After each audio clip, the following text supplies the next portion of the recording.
नमस्कार बच्चों, मैं संजीत एक बार पुनः स्वागत करता हूं अपने YouTube चैनल संजीत WWTC पे। बच्चों, आज के इस क्लास में हम लोग बात करेंगे कि हमारा संविधान का निर्माण जो है वो किस प्रकार हुआ, यानी कि संविधान सभा का गठन कब हुआ और कैसे संविधान का निर्माण किया गया। तो सबसे पहले आपको इस बात को समझना होगा कि सेकेंड वर्ल्ड वॉर के बाद विश्व की राजनीतिक परिवेश में ब्रिटेन के ऊपर इतना ज़्यादा दबाव पड़ने लगा था, विशेष करके जो हिटलर और जापान का सहयोग हमारे नेताजी सुभाष चंद्र बोस को मिला था और जिस प्रकार से उन्होंने आज़ाद हिंद फौज का गठन करके भारत पर आक्रमण करने के लिए शुरू कर दिए थे और जिस प्रकार नेताजी सुभाष चंद्र बोस को एक के बाद एक सफलता मिलते जा रही थी, दूसरी ओर वैश्विक स्तर से भी ब्रिटेन के ऊपर इस तरह से दबाव बनाया जा रहा था कि उस हालात में ब्रिटेन को भारत को उपनिवेश बनाए रखना संभव नहीं था। यानी ब्रिटेन के लिए मजबूरी हो गई थी कि भारत को अब आज़ाद करना। यानी ब्रिटेन उस समय तक इतना विवश हो गया था कि वो हर हाल में भारत को आज़ाद कर देना ही चाह रहा था। तो जाहिर सी बात है कि जब भारत को आज़ादी मिल जाती तो भारतीयों को यहाँ पे अपना स्वशासन चलाना था।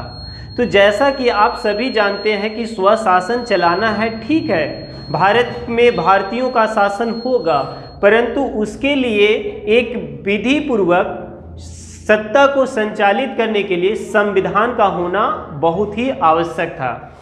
इसीलिए एक प्लान के तहत कैबिनेट मिशन को भारत भेजा गया था और उसी कैबिनेट मिशन के अनुशंसा और उसी की महत्वपूर्ण भूमिका के आधार पर हमारा संविधान सभा का गठन किया गया।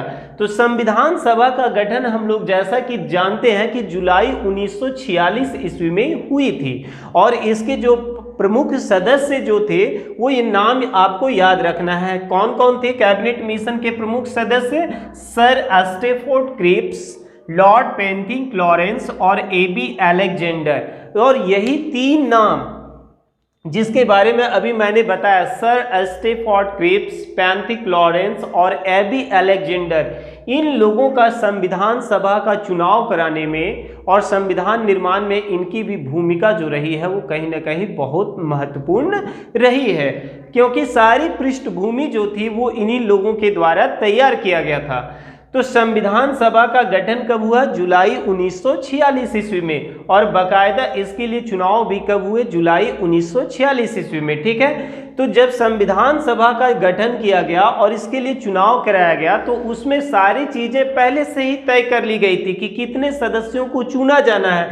तो टोटल इस संविधान सभा के चुनाव में कितने सदस्यों को चुना जाना था? तो 389, यानी 389 लोगों को इस संविधान सभा में चुना जाना था, जिसमें तय था कि 292 जो होंगे वो ब्रिटिश प्रांतों के प्रतिनिधि होंगे। मतलब वैसे प्रांत जहां पे ब्रिटिश का डायरेक्ट शासन था तो वैसे प्रांतों से कितने सदस्यों को चुना जाएगा? 292, ठीक है। 4 जो चीफ कमिश्नरी क्षेत्र थे वहां से 4 सदस्यों को चुनना था और बाकी 93 जो थे वो देसी रियासतों से चुने जाएंगे। यानी टोटल जो थे वो 389 सदस्य को चुना जाना था, ठीक है। यानी संविधान सभा में ये पहले से ही तय हो चुकी थी कि टोटल जो इसमें सदस्य होंगे वो कितने होंगे? 389।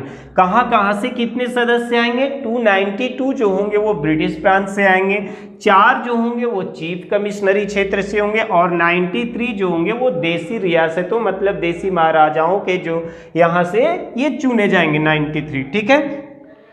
अब बताइए चुनाव जो होगा वो टोटल कितना होगा? 292 और 4 का, यानी टोटल चुनाव जो होगा वो कितना का होगा? 296 के लिए है। ये 93 तो देसी रियासत से आने वाले हैं, इनके लिए तो इलेक्शन होने वाले नहीं है। तो टोटल कितने सदस्य इलेक्शन के माध्यम से चुना जाना था? तो 296, है ना। तो जब ये चुनाव हुआ जुलाई 1946 ईस्वी में, तो इस चुनाव में देखिए किसको कितना सीट मिला। है ना, 296 सदस्यों में 208 सीट जो है वो किसको मिल गई, कांग्रेस को। और इसमें कोई आश्चर्य भी नहीं होना चाहिए, क्योंकि उस समय कांग्रेस ही देश की सबसे बड़ी राजनीतिक पार्टी थी और देश की स्वतंत्रता संग्राम में सबसे ज्यादा बढ़ चढ़कर हिस्सा जो है वो किसका रहा है, तो कांग्रेस पार्टी का था। इसी वजह से मुस्लिम बहुल क्षेत्रों से भी 208 सीट टोटल किसको मिला, कांग्रेस को। यानी कि मुस्लिम बहुल क्षेत्रों में भी कांग्रेस की ही जीत होती है, मुस्लिम लीग की बहुत कम सफलता मिलती है। देख रहे होंगे आप लोग कि टोटल 296 सीट था और उसमें मुस्लिम लीग को कितना मिला है, 73। मात्र मुस्लिम लीग को कितने सीट मिले हैं, 73, और बाकी 15 जो थे वो अन्य राजनीतिक दलों को सीट ये मिला था। ठीक है, अब यहाँ पे महत्वपूर्ण बात ये चीज आपको जानना है कि इस टोटल 296 में अनुसूचित जनजाति के कितने सदस्य थे, तो 33, और इसमें महिला सदस्यों की संख्या जो थी वो कितनी थी, 15। ठीक है, ये बहुत इंपॉर्टेंट है, आप लोगों के लिए ध्यान रखना है कि महिला सदस्यों की संख्या कितना थी, तो 15 थी, और अनुसूचित जनजाति की सदस्यों की संख्या कितनी थी, 33। ठीक है, अब हमारा जो संविधान था इसको बनने में कितना समय लगा, तो 2 वर्ष 11 माह 18 दिन का समय लगा, और टोटल कुल 114 दिन जो है इस पर डिबेट किया गया। कुल 114 दिन इस संविधान सभा को निर्माण करने में टोटल इस पे 114 दिन बहस किए गए, और इस प्रकार से इस पे जो खर्च हुआ वो 63,96,729 रुपया लगा, यानी 63 लाख, यानी 63,96,000, हम कह सकते हैं 6.4 करोड़ रुपीज लगभग इस पे खर्च हुआ। लेकिन इतना पैसा खर्च होने के बावजूद आज भी संविधान के ऊपर कहीं ना कहीं उंगली उठ जाती है। एक बार राज्यसभा में कहा जाता है कि एक बार राज्यसभा में भी भीमराव अंबेडकर यानी बाबा साहेब जो थे वो सब राज्यसभा को संबोधित करते हुए उन्होंने कहा था कि यदि मुझे मौका मिले और यदि मुझे स्वतंत्रता मिल जाए ऐसा करने की, तो मैं वो पहला भारतीय होऊंगा जो इस संविधान की प्रतियां को जला दूंगा। ये तो बहुत आश्चर्य की बात है कि जिस व्यक्ति को हम लोग संविधान निर्माता कहते हैं, आगे हम लोग इस बात पे डिस्कशन करेंगे कि क्यों उन्हें कहा जाता है संविधान निर्माता, आखिर उन्होंने ही ऐसी बात क्यों कह दी कि मैं संविधान को जला दूंगा। तो उनसे जब ये सवाल पूछा गया था तो उन्होंने कहा था कि इसमें ऐसा कुछ भी नहीं है जिससे भारतीयों का भला हो सकता है। फिर यहाँ पे सवाल आपके भी मन में आएगा कि आखिर फिर इस संविधान का निर्माण क्यों किया गया और कैसे किया गया। तो आपको ये जानना होगा कि जो आज हम संविधान देख रहे हैं, जो जिस संविधान के बल पे हमारे देश में शासन चलाई जा रही है, इसमें ज़्यादातर चीज़ें जो है the government of India act 1935 की चीज़ें हैं। यानी भारत सरकार अधिनियम 1935 में जो कानून बनाई गई थी वो ही कानून लगभग आज के हमारे इस भारतीय संविधान में बस केवल कॉपी पेस्ट कर दिया गया, और दुनिया के विभिन्न देशों से भी जो उनके यहाँ बेहतरीन चीज़ें थी उन चीज़ों को भारतीय संविधान में समावेश किया गया। लेकिन सबसे बड़ी आपत्ति जो थी वो इस बात पे थी कि the government of India act को ब्रिटिश लोग बनाए थे हम भारतीयों के ऊपर शासन करने के लिए। तो जब एक देश किसी दूसरे देश में संविधान बनाता है तो वो वहाँ, और केवल इसलिए संविधान बना रहा है कि वहाँ पे हम शासन कर सके, वहाँ के लोगों का शोषण कर सके, और उसी संविधान को पुनः देश आज़ाद होने के बाद भी यदि लागू किया जाता है तो इसमें लोगों का परोपकार और लोगों का भलाई की बात कदापि नहीं हो सकती। इसी वजह से आए दिन आज भी संविधान के ऊपर विवाद हो जाता है। तो चलिए वो तो एक अलग मैटर है ना, हम लोगों को उस पर नहीं देखना है। ठीक है, तो हम लोगों को क्या देखना था बच्चों कि संविधान बनने में समय कितना लगा, 2 वर्ष 11 महीने 18 दिन, खर्च कितने हुए, टोटल बहस कितने दिन हुए, 114 दिन, है ना। और जब हमारा संविधान बन के तैयार हुआ तो उसमें टोटल कितने भाग थे, तो 22 भाग, 395 अनुच्छेद और 8 अनुसूचियां थी वो उस समय। परंतु वर्तमान समय की यदि हम बात करें तो वर्तमान में भारतीय संविधान में 22 भाग, 395 अनुच्छेद और 12 अनुसूचियां है। चलिए ठीक है, अब हम लोग चलते हैं इसकी थोड़ी सी कार्यवाही के ऊपर कि चुनाव हो गया था। हम लोगों ने देखा था कि 296 सदस्य जो थे वो चुने गए, और जब चुने गए तो फिर इसका प्रथम सम्मेलन होगा, है ना, संविधान सभा की प्रथम बैठक होगी। तो संविधान सभा की प्रथम बैठक यानी संविधान सभा की पहली बैठक जो है वो कब हुआ? 9 दिसंबर 1946 ईस्वी को दिल्ली में, है ना, चेंबर ऑफ काउंसिल के जो पुस्तकालय भवन थी उसी में 9 दिसंबर 1946 ईस्वी को इसकी पहली बैठक आयोजित की जाती है।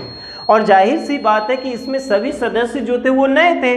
तो जब किसी भी सभा को संचालित करने के लिए, जैसा आप जानते होंगे गांव में भी ऐसा देखे होंगे आप सभी कि जब कभी गांव में किसी भी प्रकार की आम सभा या पंचायत होती है तो उसमें किसी भी व्यक्ति को अध्यक्ष बनाया जाता है। तो सामान्यतः गाँव में भी आप लोग देखते होंगे कि जो बड़े बुजुर्ग होते हैं उन्हीं को अध्यक्ष बना दिया जाता है। तो ठीक इसी प्रकार से संविधान सभा की जब पहली बैठक 9 दिसंबर 1946 ईस्वी को हुई तो उसमें सबसे बुजुर्ग सदस्य जो थे वो कौन थे? डॉक्टर सच्चिदानंद सिन्हा। तो यही वजह थी कि डॉक्टर सच्चिदानंद सिन्हा को संविधान सभा के प्रथम अध्यक्ष के रूप में चुना गया, और ये संविधान सभा के अस्थायी अध्यक्ष थे, यानी कि टेम्पररी थे, परमानेंट नहीं थे। चलिए ठीक है, लेकिन आपको आश्चर्य होगा कि जिस पाकिस्तान से हम लोग आज परेशान हैं उस समय भी मुस्लिम लीग की वजह से हम लोग उस समय भी इतने ही परेशान थे। जब संविधान सभा की पहली बैठक 9 दिसंबर को होती है तो उसमें ही पहली बैठक में ही मुस्लिम लीग ने खलल डालने का प्रयास किया और उसने पाकिस्तान के लिए अलग से संविधान सभा की गठन करने की मांग कर दी। उनका कहना था कि जब हमें यहाँ रहना ही नहीं है, हमें किसी भी हाल में पाकिस्तान चाहिए, तो इस भारतीय संविधान सभा में हम लोगों का क्या काम है? इसलिए सबसे पहले पाकिस्तान के लिए एक अलग संविधान सभा का गठन किया जाए। और यही वजह थी कि संविधान सभा की पहली बैठक ही असफल हो गई। किसकी वजह से? आप समझ चुके हो, मुस्लिम लीग की वजह से। चलिए कोई बात नहीं, हालांकि हमारी शुरुआत अच्छी नहीं रही। संविधान सभा की दूसरी बैठक पुनः होती है कब? 11 दिसंबर 1946 ईस्वी को, है ना। और इस बैठक में डॉक्टर राजेंद्र प्रसाद को अस्थाई परमानेंट अध्यक्ष के रूप में चुन लिया जाता है, और ये तय होता है कि जब तक संविधान सभा का पूर्ण रूप से निर्माण नहीं हो जाता है, डॉक्टर राजेंद्र प्रसाद ही इस संविधान सभा के अध्यक्ष बने रहेंगे। तो आपसे एग्जाम में पूछा जाता है कि संविधान सभा के अस्थायी अध्यक्ष कौन थे? तो डॉक्टर राजेंद्र प्रसाद। और संविधान सभा के अस्थायी अध्यक्ष की यदि बात किया जाए तो डॉक्टर सच्चिदानंद सिन्हा। या फिर सवाल को ऐसे घुमा के पूछे कि संविधान सभा के पहले अध्यक्ष कौन थे, तो पहले अध्यक्ष कौन हो जाएंगे? डॉक्टर सच्चिदानंद सिन्हा ही होंगे, है ना, भले ही वो अस्थायी अध्यक्ष थे। संविधान सभा की जो कार्यवाही की मतलब विधिवत शुरुआत की बात किया जाए तो वो शुरुआत होती है 13 दिसंबर को, है ना। 13 दिसंबर 1946 ईस्वी को जवाहरलाल नेहरू जी के द्वारा उद्देश्य प्रस्ताव को प्रस्तुत किया जाता है, और यहीं से माना जाता है कि संविधान सभा की ये जो विधिवत कार्यवाही जो रहती है वो प्रारंभ हो जाती है ना। अब चलिए थोड़ा सा इसमें एक और जानकारी के लिए आप लोग जान लो कि जैसा कि आप सभी जानते हो कि हमारा देश जो है वो 15 अगस्त 1947 को आज़ाद हो गया, है ना। और मुस्लिम लीग जो थे वो पाकिस्तान बनाने में सफल हो चुके थे। तो अभी हम लोगों ने क्या देखा कि इस संविधान सभा में 73 मुस्लिम लीग के भी सदस्य थे। तो जब 15 अगस्त 1947 को हमारा देश आज़ाद हो गया तो मुस्लिम लीग के बहुत सारे लोग जो थे वो तो पाकिस्तान में चले गए, है ना।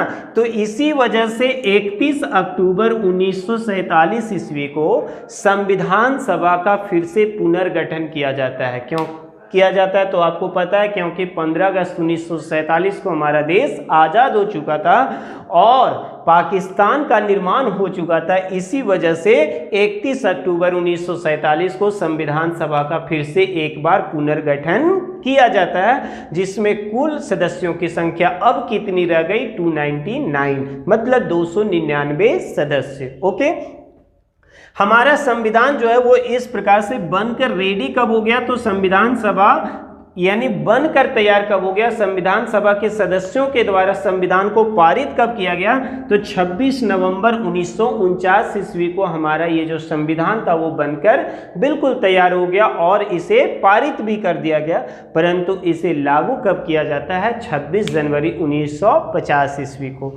यहाँ पे मैं आप लोगों के लिए एक एक क्वेश्चन डाल रहा हूँ कि जब हमारा संविधान 26 नवंबर 1949 ईस्वी को बनकर तैयार हो गया तो फिर उसी समय इसको लागू क्यों नहीं किया गया, क्यों हम लोग 26 जनवरी 1950 तक का वेट किए, क्या वजह थी कि हम लोगों ने 26 जनवरी 1950 का ही डेट क्यों चुना। यदि आपको पता हो तो प्लीज़ कमेंट बॉक्स में आप कमेंट करके उत्तर दीजिए, अन्यथा मैं तो अगले क्लास में बताऊंगा। एज ए होमवर्क के रूप में मैं एक क्वेश्चन आपके बीच में छोड़ रहा हूं, है ना। आइए अब हम लोग क्या है कि संविधान सभा से जुड़ी हुई कुछ समितियों के बारे में डिस्कशन करते हैं। बच्चों यहाँ पे मैं थोड़ा सा आप लोगों को समझाने की एक बात कहना चाहूँगा कि संविधान सभा कोई छोटा टॉपिक नहीं है, संविधान सभा एक बहुत बड़ी टॉपिक है, परंतु आपके क्लास के अनुरूप मैं इसे बहुत ही संक्षेप में और महत्वपूर्ण जानकारियाँ ही केवल दे रहा हूँ, है ना। तो आइए संविधान सभा के प्रमुख समितियों के बारे में हम लोग बात करते हैं। तो देखोगे पहला समिति जिसके बारे में हम लोग बात करने जा रहे हैं वो क्या है, संचालन समिति, है ना। तो संचालन समिति के जो अध्यक्ष थे, संचालन समिति के अध्यक्ष कौन थे, डॉक्टर राजेंद्र प्रसाद। आप इस चीज को ऐसे भी ट्रिक से याद रख सकते हो। संचालन, संचालन कौन करता है, राजा करता है। संचालन करने का काम जो है वो कौन करता है, राजा करता है। तो राजा से क्या हो गया, राजेंद्र प्रसाद, है ना। प्रारूप समिति, प्रारूप, प्रारूप मतलब मॉडल, प्रारूप कौन बनाएगा, कोई भीम टाइप का आदमी ही बनाएगा, है ना, ताकतवर आदमी ही बना सकता है। तो प्रारूप समिति के अध्यक्ष कौन थे, तो बाबा साहेब थे, यानी भीमराव अंबेडकर थे। इसी वजह से प्रारूप समिति के अध्यक्ष होने की वजह से ही भीमराव अंबेडकर को इस संविधान का संविधान निर्माता कहा जाता है ना। संघीय संविधान समिति, संघीय संविधान समिति की अब अध्यक्ष की बात करें तो संघीय संविधान समिति के अध्यक्ष कौन थे भाई, पंडित जवाहरलाल नेहरू। इनके नाम को भी याद रखा जा सकता है। देखोगे संघीय में एक वर्ड एक आया है घी, है ना। घी खाओगे तो क्या रहोगे, जवा रहोगे। घी खाओगे तो क्या रहोगे, जवा रहोगे, है ना। तो जवा से क्या हो गया, जवाहरलाल नेहरू, ठीक है। इसी प्रकार से प्रांतीय संविधान समिति के अध्यक्ष, प्रांतीय संविधान समिति के अध्यक्ष कौन थे, तो सरदार वल्लभ भाई पटेल। ऐसे भी राजाओं के टाइम में प्रांतों का हेड कौन होता था, सरदार होता था, है ना। तो प्रांतीय से याद रखना, प्रांतों का हेड कौन होता था, सरदार होता था। यानी प्रांतीय संविधान समिति के अध्यक्ष कौन थे, तो सरदार वल्लभ भाई पटेल जी थे, है ना। तो बच्चों आज का क्लास हम लोग यहीं पे स्टॉप करते हैं। अगले क्लास में हम लोग संविधान से जुड़ी हुई अन्य बातों के ऊपर बात करते हैं। मिलते हैं फिर अगले क्लास में, तब तक के लिए गुड बाय।